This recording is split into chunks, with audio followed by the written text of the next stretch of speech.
There have been a number of trends that have been underway already for over a decade that are impacting all industries, from new customer preferences to digital transformation, personalization.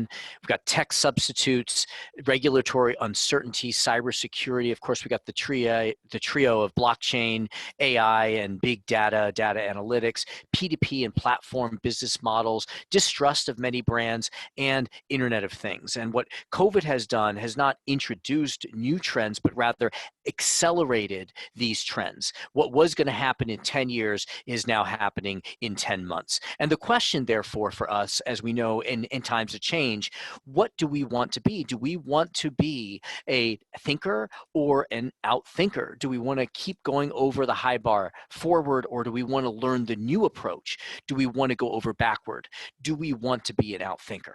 And I assume that if you're here today, you want to be an outthinker. And we're going to get into specifically what we need to do that. Great strategies always begin with an envisioning of the future. What is the future context going to look like? Who do we want to be there? And what do we need to do, therefore, to achieve that desired outcome? And the challenge that COVID has thrust into all of our decision making is that whereas before we could isolate one or two possible scenarios that were more likely to happen than the other, today we have to plan for multiple scenarios. And these are near-term scenarios. So near-term potential scenarios that we need to plan for. And I like to think of it as the scenarios falling across two different dimensions. Either we're going to return to business as usual, people are going to get back on planes, they're going to get back into restaurants, etc., or what we return to is going to be very different. And then the other dimension is how long does it take to get to that new normal, if you will? Is it going to be a short recovery or a long recovery? What we see is that there are four possible scenarios that we need to be prepared for now, and our strategy should have elements of all four of them in there. So in a short recovery in which we return to business as usual, what we need is a protect strategy. Really batten down the hatches and hold on to what we have, because we're going back to the way things were. In the return over a long term, what we have to have is an endure strategy. And that means that we are still battening down the hatches, but maybe we need to be a little more aggressive in cost containment and managing our core business frugally so that we can get to the new normal in one piece. However, I think in many industries, indeed most industries, what we're going to return to is not what was there before, but we're going to return to something very different.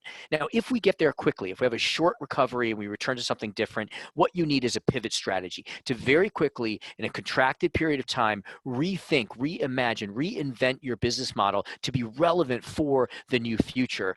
Or if it's going to take us a long time to get there, what we really need is we really need a reinvent strategy. So take the time to really rethink the entire business model and to redesign who we are, who we serve, what we do, what our value proposition is.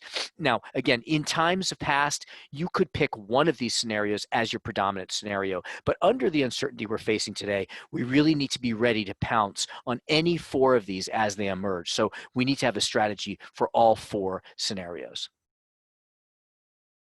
A nice way to think about what it's going to take for you to make it through COVID is to consider yourself or your company to be an airplane.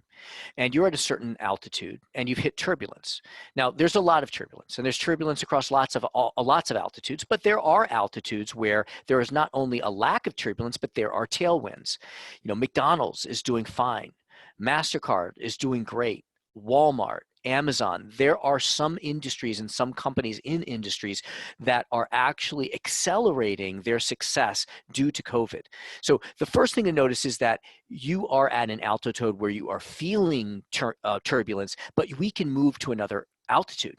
Now, what is it going to take to get there? Well, there are really two strategic factors to look at. One is, how much fuel do you burn? And the second one is, how much fuel do you have? If an airplane doesn't burn a lot of fuel and it's got a lot in its tank, then it has a lot of time and strategic flexibility to find that new altitude. However, a plane that is almost running on empty, is burning a lot of fuel, is in real trouble. So to translate that into business, what we're talking about is we're talking about profitability and balance sheet. A highly profitable business is like an airplane that doesn't burn a lot of fuel because it's actually producing fuel as it goes. A company that has a strong balance sheet has a lot of fuel in the tank. So what I did is I took 96 different industries and I analyzed indicators of their balance sheet strength and their profitability, compared them against each other. And if we do that, we end up with 4 different scenarios that industries are going to be facing. If they have a strong balance sheet and they're profitable, in other words, if they're low burn and they've got a lot in their tank, they're going to be thriving. If they are profitable but have high debt and they don't have much in the tank, but they're not burning a lot, they're going to stay alive. If they are a strong balance sheet company or industry and low margin, we call that survive. And if they're low margin and high debt, in other words, they're burning a lot and they are not doing that, they don't have a lot of fuel in the tank, then that's what I call take a dive, unfortunately. And if we look at the industries and we divide them across them, what we see is industries that are obviously doing poorly. So we look down to the bottom left-hand quadrant over here, the take a dive companies. It's no surprise that we're seeing a lot of bankruptcies and struggles in retail, publishing, food wholesale, restaurants and dining, transportation. But there are surprising players and industries and sectors in the other areas. The thrive companies that we can expect to see will be healthcare products, information services, oil and gas, real estate.